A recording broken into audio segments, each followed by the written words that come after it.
Preparation कर रहे हो तो आज का टॉपिक आपके लिए सुपर इम्पोर्टेंट है, सेल ऑर्गेनेल्स। ये टॉपिक बार बार एग्जाम्स में पूछा जाता है और अगर आपने इसे अच्छे से समझ लिया तो बायोलॉजी का बेस स्ट्रॉन्ग हो जाएगा। तो चलिए आज का टॉपिक स्टार्ट करते हैं। आज का टॉपिक है सेल बायोलॉजी यानी कोशिका विज्ञान में है हम पढ़ने वाले हैं सेल ऑर्गेनेल्स। इससे पहले के हमने टॉपिक्स सभी पार्ट 1 में कवर कर लिए हैं, सो ये हमारा पार्ट 2 रहने वाला है। सो सबसे पहले समझते हैं सेल ऑर्गेनेल्स क्या होते हैं। सो चलिए हम पहले डेफिनेशन रीड करेंगे। सो यहाँ पर लिखा है what are cell organelles. So cell organelles क्या होते हैं? So cell organelles are specialised structure inside a cell that performs specific functions necessary for the cell survival. So सबसे पहले समझते हैं सेल ऑर्गेनेल्स क्या होते हैं। सिंपल लैंग्वेज में बताऊं तो सेल के अंदर छोटे छोटे स्पेशलाइज्ड पार्ट होते हैं जो डिफरेंट फंक्शन परफॉर्म करते हैं, उन्हें सेल ऑर्गेनेल्स कहते हैं। अंदर क्या होते हैं? स्पेशलाइज्ड स्ट्रक्चर होते हैं उसके अंदर, ठीक है, इनसाइड अ सेल। सेल के अंदर क्या होते हैं? छोटे छोटे स्पेशलाइज्ड पार्ट होते हैं जो डिफरेंट फंक्शन को परफॉर्म करते हैं। सो आइए सेकंड पॉइंट भी रीड कर लेते हैं। थिंक ऑफ अ सेल, यहाँ पर लिखा है think of a cell like a mini factory and organelles are its different departments. तो इसका क्या मतलब है? सेल को एक फैक्ट्री मान लो और ऑर्गेनेल्स उसके डिपार्टमेंट हैं। क्या है ये? थिंक ऑफ अ सेल कि जो एक सेल है उसको आप क्या मान लो? मिनी फैक्ट्री, है ना, और उसके जो ऑर्गेनेल्स हैं वो क्या है? उसके डिफरेंट डिपार्टमेंट्स हैं। आई होप आपको इतना समझ में आ गया। स्टूडेंट, हम सेल ऑर्गेनेल्स में सबसे पहले पढ़ेंगे न्यूक्लियस के बारे में। न्यूक्लियस क्या होता है? तो चलिए सबसे पहले इसको रीड कर लेते हैं। तो बेसिकली न्यूक्लियस क्या होता है? कंट्रोल सेंटर, है ना।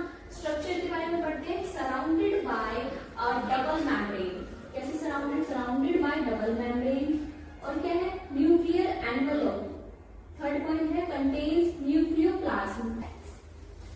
थर्ड पॉइंट है has a nucleus inside. Fourth point है nuclear pores allow exchange of materials. So क्या होते हैं इसके स्ट्रक्चर्स के बारे में हमने जैसे पढ़ा। फ्रेंड्स, सबसे इंपॉर्टेंट ऑर्गेनेल्स होता है न्यूक्लियस। इसको सेल का ब्रेन भी कहते हैं, है ना। और ये क्या करता है? कंट्रोल सेंटर होता है। ये पूरे सेल को क्या करता है? कंट्रोल करके रखता है। और हमने स्ट्रक्चर के बारे में पढ़ा जिसमें surrounded by a double membrane. Nucleus होता है वो सराउंडेड होता है, surrounded by double membrane, nuclear envelope, है ना। सो हमने थर्ड पॉइंट में समझा कि हैज अ न्यूक्लियस इनसाइड। उसके अंदर क्या होता है? न्यूक्लियस भी होता है और क्या होता है? डीएनए प्रेजेंट भी होता है ना। और फोर्थ पॉइंट में हम पढ़ते हैं कि nuclear pores allow exchange of materials. उसके अंदर क्या होते हैं? जो न्यूक्लियर पोर्स होते हैं वो क्या करते हैं? अलाउ करते हैं एक्सचेंज ऑफ मटेरियल्स को एक्सचेंज करने में। सो आइए समझते हैं फंक्शंस के बारे में। किसके? न्यूक्लियस के फंक्शन के बारे में, मतलब न्यूक्लियस का क्या काम होता है। अभी हमने समझा इसके स्ट्रक्चर के बारे में, इसका कैसा स्ट्रक्चर होता है ना, वो डबल मेम्ब्रेन होता है, ठीक है। और क्या होता है उसके अंदर? वो कंटेन करता है क्या? न्यूक्लियोप्लाज्म। और उसके इनसाइड में होता है न्यूक्लियस, है ना। जो न्यूक्लियर पोर्स होते हैं वो मटेरियल के एक्सचेंज के लिए रिस्पॉन्सिबल होते हैं। और सो अब हम पढ़ने वाले हैं न्यूक्लियस के फंक्शन को, यानी कि इसके क्या काम है। तो पहला पॉइंट है कंट्रोल ऑफ सेल एक्टिविटीज। इसका क्या मतलब है? सेल की सारी एक्टिविटीज कंट्रोल करता है कौन? न्यूक्लियस। जो एक पूरा सेल होता है उसकी सारी जितनी भी एक्टिविटीज होती है उनको न्यूक्लियस कंट्रोल करता है, ये उसका काम है।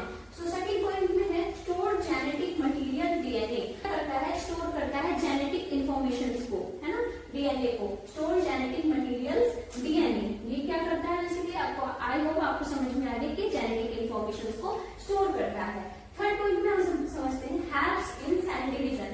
और क्या करता है फ्रेंड्स? ये हेल्प करता है सेल डिवीजन में भी, है ना।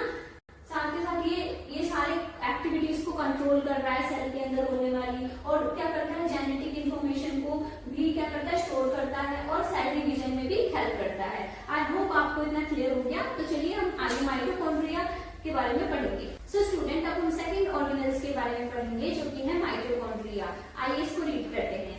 सो माइटोकॉन्ड्रिया होता है power house of the cell. इसको क्या कहते हैं? Power house of the cell, mitochondria को। सो आइए इसके स्ट्रक्चर के बारे में भी समझते हैं। सो पहला हम पढ़ते हैं स्ट्रक्चर में डबल मेम्ब्रेन, है ना। सो आप इस डायग्राम को देख सकते हैं, ये क्या है? डबल मेम्ब्रेन है ना।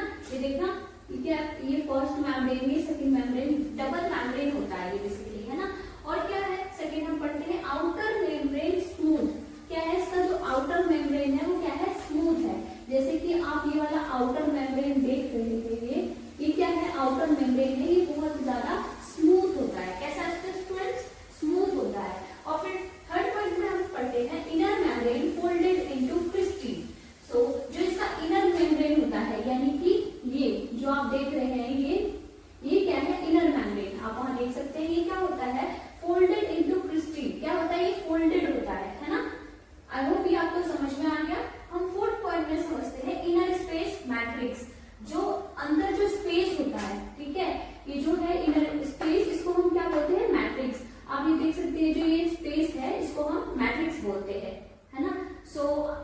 आइए इसके फंक्शंस को पढ़ते हैं, इसके माइटोकॉन्ड्रिया के फंक्शंस के बारे में। सो जिसका कोई फंक्शन है यानी माइटोकॉन्ड्रिया का क्या काम होता है, प्रोड्यूस एटीपी यानी एनर्जी वाया रेस्पिरेशन।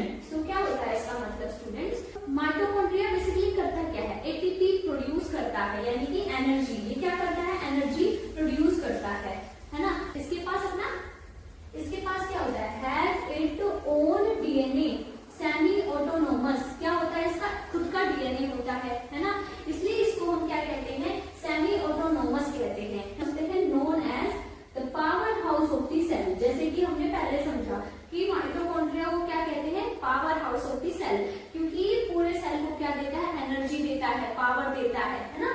सो आप इस डायग्राम को भी बहुत अच्छे से देख लीजिए, बहुत इजी है ये भी। यहाँ पर जो भी हमने पॉइंट्स पढ़े वो आपने डायग्राम के थ्रू भी आपको क्लियर हो गया होगा। सो चलिए आगे भी नेक्स्ट ऑर्गेनल्स के बारे में पढ़ते हैं। सो स्टूडेंट अब हम नेक्स्ट ऑर्गेनल्स के बारे में पढ़ेंगे जो कि है एंडोप्लाज्मिक रेटिकुलम, शॉर्ट में हम इसको ER भी कहते हैं, है ना।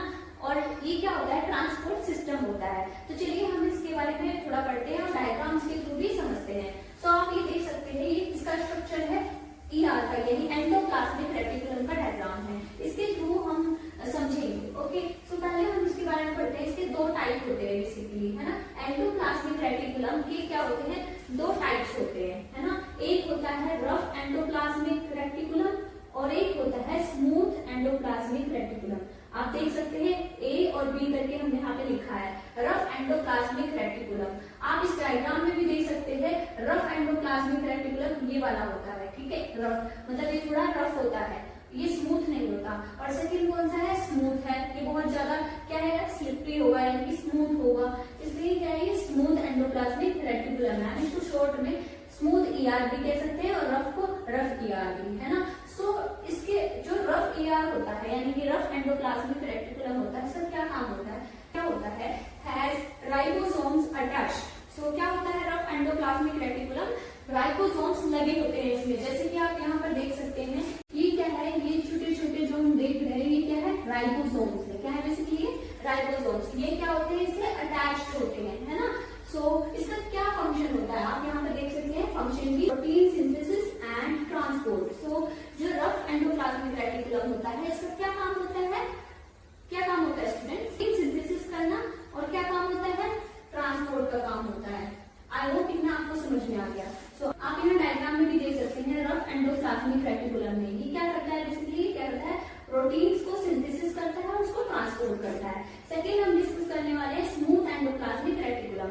सो ये क्या होता है स्टूडेंट्स, स्मूथ एंडोप्लाज्मिक रेटिकुलम, आप डायग्राम में भी यहाँ देख सकते हैं, ये ऊपर वाला जो पार्ट हमें दिखाया गया है ये क्या है, स्मूथ एंडोप्लाज्मिक रेटिकुलम। सो इसमें क्या होता है, इसमें राइबोसोम्स नहीं होते लेकिन रफ में होते हैं, इसमें आप देख सकते हैं इसमें राइबोसोम्स नहीं है, ठीक है। और क्या होता है, इसका काम क्या होता है, तो इसका फंक्शन हम देखते हैं, लिपिड सिंथेसिस, है ना। क्या करता है ये, बेसिकली लिपिड को सिंथेसिस करता है, और ये क्या करता है, इसका काम क्या है, लिपिड को सिंथेसाइज करना, है ना। और क्या करता है स्टूडेंट्स, डिटॉक्सिफिकेशन, है ना, क्या करता है, detoxification, specially in liver cells. कहाँ पर करता है, स्पेशली इन लिवर सेल्स, है ना। क्या करता है, लिवर सेल्स में SER ज्यादा होता है ना। SER जैसे कि मैंने बताया क्या होता है, SER स्मूथ एंडोप्लाज्मिक रेटिकुलम, इसको हम शॉर्ट में SER भी कहते हैं। आई होप ये आपको क्लियर हो गया, अगर फिर भी कोई डाउट है तो प्लीज कमेंट सेक्शन में बता सकते हैं। तो चलिए हम नेक्स्ट ऑर्गेनल्स के बारे में पढ़ते हैं जो कि क्या है, राइबोसोम्स। सो स्टूडेंट अब हमारा नेक्स्ट ऑर्गेनल है राइबोसोम। तो चलिए इसके बारे में समझते हैं, आप डायग्राम के थ्रू भी समझ सकते हैं। सो आइए बात करते हैं राइबोसोम्स की। राइबोसोम्स को हम प्रोटीन फैक्ट्री भी कहते हैं। सो आप इसको जरूर याद रखें, राइबोसोम्स क्या होते हैं, प्रोटीन फैक्ट्री। सो इसके स्ट्रक्चर कैसा होता है, आप यहाँ स्ट्रक्चर को भी देख सकते हैं, है ना। तो इस जो इसका स्ट्रक्चर है वो कैसे बनता है, made of RNA and protein. कैसे बनता है, RNA से और प्रोटीन से। सो इसका सेकंड पॉइंट है नो मेम्ब्रेन, इसके पास मेम्ब्रेन नहीं होती। सो राइबोसोम्स क्या होता है, स्मॉलेस्ट ऑर्गेनल होता है ना। और इसका फंक्शन ये होता है कि प्रोटीन बनाना, मतलब इसका क्या काम होता है कि प्रोटीन को बनाता है ना, ये प्रोटीन को बनाता है। और क्या करता है, ये मेम्ब्रेन फाउंड नहीं होता, नो मेम्ब्रेन, इसके पास क्या होता है, मेम्ब्रेन नहीं होता, ये मेम्ब्रेन बाउंड नहीं होते। तो चलिए इसके फंक्शन को भी देख लेते हैं। सो फंक्शन इसका साइट ऑफ प्रोटीन सिंथेसिस, ये क्या होता है, जहां पर प्रोटीन सिंथेसिस किया जाता है ये वो साइट होता है।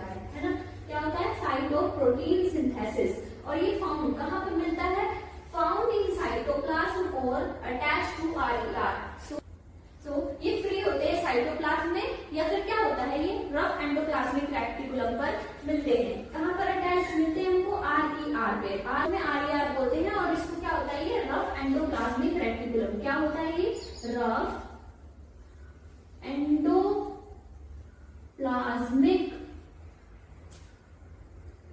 रेक्टिकुलम। हमने इसके बारे में इससे पहले पढ़ा है डिटेल में, आई होप आपको याद होगा। सो ये था राइबोसोम का स्ट्रक्चर, है ना। और आई होप ये आपको याद हो गया। चलिए एक बार फिर से मैं आपको एक्सप्लेन कर देती हूँ। राइबोसोम्स जो होते हैं इनको हम प्रोटीन फैक्ट्री बोलते हैं, क्योंकि ये क्या करते हैं, पूरे सेल को प्रोटीन देते हैं। और राइबोसोम्स बहुत ज्यादा स्मॉलेस्ट ऑर्गेनल्स होते हैं ना, और इनका काम होता है ये प्रोटीन को बनाते हैं। और ये मेम्ब्रेन बाउंड नहीं होते, यानी कि इनके पास मेम्ब्रेन नहीं होता। ये फ्री कहाँ पर अटैच होते हैं, फ्री रहते हैं साइटोप्लाज्म में और अटैच होते हैं रफ एंडोप्लाज्मिक रेटिकुलम में। तो इसको जरूर याद रखें कि राइबोसोम्स क्या होते हैं, प्रोटीन फैक्ट्री होता है। ये नीट के लिए बहुत इंपॉर्टेंट है। सो अब हम पढ़ेंगे गोल्जी एपरेटस के बारे में। गोल्जी एपरेटस क्या बोलते हैं इसको, पैकेजिंग सेंटर। ये क्या होता है, चीजों को क्या करता है, पैक करता है। सो इसके स्ट्रक्चर के बारे में पढ़ते हैं। Stacks of flattened sac called cisternae. आप इसके डायग्राम को जब देखेंगे तो क्या होता है, इसमें क्या होता है, स्टॉक्स ऑफ फ्लैटेंड सैक होते हैं जिनको हम क्या बोलते हैं, सिस्टर्नी। सो आप अपनी बुक में डायग्राम्स को देख सकते हैं। सो आइए फंक्शन को पढ़ते हैं कि क्या क्या फंक्शन होते हैं इसके, मतलब क्या क्या काम होते हैं। Modifies protein and lipid. क्या करता है स्टूडेंट्स, ये जो गोल्जी एपरेटस है ये क्या करता है, प्रोटीन को मॉडिफाई करता है ना। Modifies protein and lipids. I hope कि समझ में आ रहा होगा आपको। सेकेंड क्या है, पैकेजेस एंड ट्रांसपोर्ट मटेरियल। क्या करता है, ये पैकेज करता है, ट्रांसपोर्ट भी करता है ना। क्या करता है, पैकेज करता है और ट्रांसपोर्ट करता है किसको, मटेरियल्स को, है ना। Form secretary vesicles. और क्या कहता है, वेसिकल्स के थ्रू मटेरियल्स भेजता है ना। और आप इसको लास्ट जो लाइन लिखा है ये बहुत इंपॉर्टेंट है, आप इसको जरूर से जरूर याद करें। Like a post office of the cell.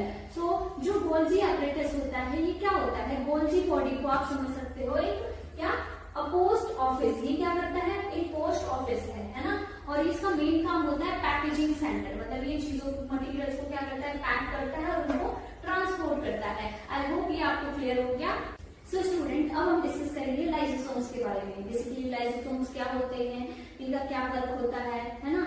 तो इसको डिस्कस करते हैं। लाइसोसोम्स को हम सुसाइड डैट्स भी कहते हैं। लाइसोसोम्स क्या होते हैं, डेंजरस होते हैं। इनमें डाइजेस्टिव एंजाइम्स भी होते हैं। सो चलिए इसके स्ट्रक्चर को भी हम पढ़ लेते हैं। सो क्या होता है, स्ट्रक्चर में बताया गया है, membrane bound sac filled with enzymes. इसके क्या होता है, अगर आप अपनी बुक में इसके डायग्राम को देखेंगे तो क्या होगा, मेम्ब्रेन बाउंड सैक्स होते हैं, ठीक है। Membrane bound sacs filled with enzymes. वो किससे फिल्ड होते हैं, एंजाइम से फिल्ड होते हैं। और इनमें क्या है, डाइजेस्टिव एंजाइम्स होते हैं, है ना। सो इसका फंक्शन क्या होता है, बेसिकली मतलब इसका क्या काम होता है, डाइजेस्ट वेस्ट ओल्ड ऑर्गेनल्स। सो इसका क्या काम होता है स्टूडेंट, वेस्ट को तोड़ना, है ना। जो डाइजेस्टिव वेस्ट होते हैं उनको तोड़ना। और क्या काम होता है, ओल्ड ऑर्गेनल्स को भी डिस्ट्रॉय करना। क्या करते हैं ये, ओल्ड ऑर्गेनल्स को क्या करते हैं, डिस्ट्रॉय कर देते हैं, है ना। Helps in intracellular digestion. और किस चीज में हेल्प करते हैं, इंट्रासेलुलर डाइजेशन में। और थर्ड में हम पढ़ते हैं can cause autolysis, cell death. क्या करते हैं, ये कॉज करते हैं ऑटोलिसिस यानी सेल डेथ। आइए इसको थोड़ा आपको एक्सप्लेन कर देती हूँ। क्या होता है ये, अगर सेल डैमेज हो जाए, है ना, तो लाइसोसोम क्या हो सकता है, फट सकता है, यानी कि सेल डेथ, है ना। इस लाइसोसोम्स को हम सुसाइडल बैग्स क्यों कहते हैं, अगर सेल डैमेज हो जाए, है ना, अगर कोई सेल है वो डैमेज हो जाए तो लाइसोसोम्स क्या करता है, वो फट जाता है ना। और इसकी वजह से क्या होता है, सेल डेथ, है ना, ऑटोलिसिस, सेल डेथ हो जाती है। इसलिए इसको हम क्या कहते हैं, सुसाइड बैग्स। क्योंकि जब सेल डैमेज होता है तो ये क्या करता है, अपने आप को सुसाइड कर देता है, यानी फट जाता है। आई होप ये आपको क्लियर हो गया। सो स्टूडेंट्स, जो रिमेनिंग सेल ऑर्गेनल्स हैं उनको हम नेक्स्ट सेशन में डिस्कस करेंगे। और अगर आपको ये वीडियो हेल्पफुल लगी हो तो लाइक करो, शेयर करो और चैनल को सब्सक्राइब जरूर करो। और अगर आपको और भी नीट के ऐसे ही इजी एक्सप्लेनेशन चाहिए तो कमेंट में लिखो नेक्स्ट पार्ट। मिलते हैं नेक्स्ट वीडियो में। Thank you.